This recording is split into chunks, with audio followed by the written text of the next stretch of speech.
Hi hello. ഇന്നലെ ലോകകപ്പിന്റെ 2024 മത്സരങ്ങൾ ആരംഭിച്ചു. 2026 ഫിഫ വേൾഡ് കപ്പ് ഔപചാരികമായി ഉദ്ഘാടനം ചെയ്യപ്പെട്ടു. ഉദ്ഘാടന മത്സരത്തിൽ ആതിഥേയരായ മെക്സിക്കോ സൗത്ത് ആഫ്രിക്കയെ നേരിട്ടു. ആ മത്സരം അവലോകനം ചെയ്യുകയാണെങ്കിൽ നിലവാരത്തിൽ വളരെയേറെ താഴെയായിരുന്നു എന്ന് തന്നെ പറയേണ്ടതായിട്ട്.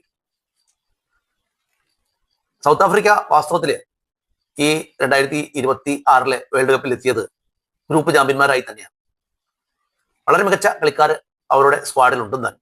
പക്ഷേ ഇന്നലെ കളത്തിൽ കണ്ടത് സായിപ്പിനെ കണ്ടപ്പോൾ കവാത്ത് മറന്നു എന്ന് പറഞ്ഞ പോലെ കളത്തിൽ ഇറങ്ങിയത് സ്വന്തം പോസ്റ്റ് ഏതാണെന്ന് പോലും മറന്നു പോകുന്ന, അല്ലെങ്കിൽ സ്വന്തം ഗ്രൗണ്ട് ഏതാണെന്ന് പോലും മറന്നു പോകുന്ന തരത്തിലാണ് സൗത്ത് ആഫ്രിക്ക കളിക്കാർ കളിച്ചത് എന്ന് തന്നെ പറയേണ്ടതായിട്ട് വരും. അതുപോലെ തന്നെ പരിക്ക്, അതുപോലെ തന്നെ പരിക്കൻ അടവുകൾ, ഇതെല്ലാം കൂടി ചേർന്നാൽ ഇന്നലത്തെ ആദ്യത്തെ ഉദ്ഘാടന മത്സരമായി എന്ന് പറയാം. എതിരില്ലാത്ത 2 ഗോളുകൾക്ക് മെക്സിക്കോ സൗത്ത് ആഫ്രിക്കയെ തോൽപ്പിച്ചു എന്ന് പറഞ്ഞാൽ 100% എതിരില്ലാത്ത തന്നെ കളിയായിരുന്നു എന്നാണ് അതിന്റെ അർത്ഥം. 9ാമത്തെ മിനിറ്റിൽ ജൂലിയനും അത് സൗത്ത് ആഫ്രിക്കയുടെ ക്യാപ്റ്റനായ അവരുടെ ഗോളിക്ക് പറ്റിയ അബദ്ധത്തിൽ നിന്ന് മുതലെടുത്തു.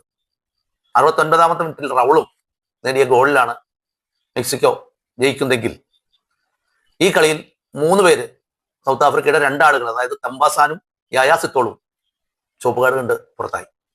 ഒപ്പം മെക്സിക്കോയുടെ സീസറും ചുവപ്പ് കാർഡ് കണ്ട് പുറത്തായി.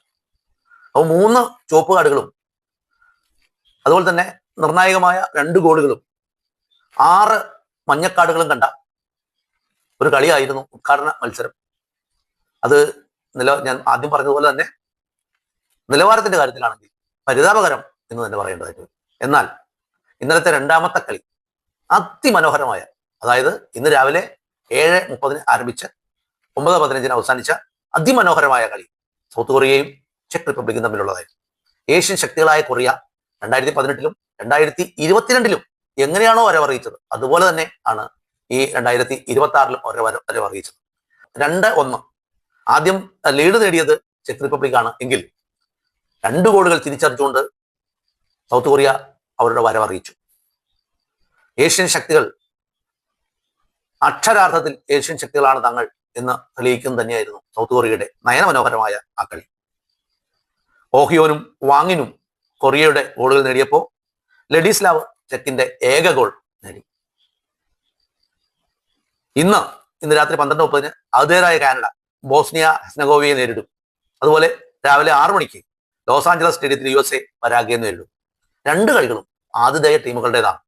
എങ്കിലും ഗ്രൂപ്പ് ചാമ്പ്യന്മാരെ നിർണ്ണയിക്കുന്നതിൽ ഈ കളി നിർണായകമാകും. അതുകൊണ്ട് തന്നെ എല്ലാവരും കാണണം എന്ന് അഭ്യർത്ഥിച്ചുകൊണ്ട് ഇന്നത്തെ ഈ അവലോകനം അവസാനിപ്പിക്കുന്നു. നന്ദി, നമസ്കാരം.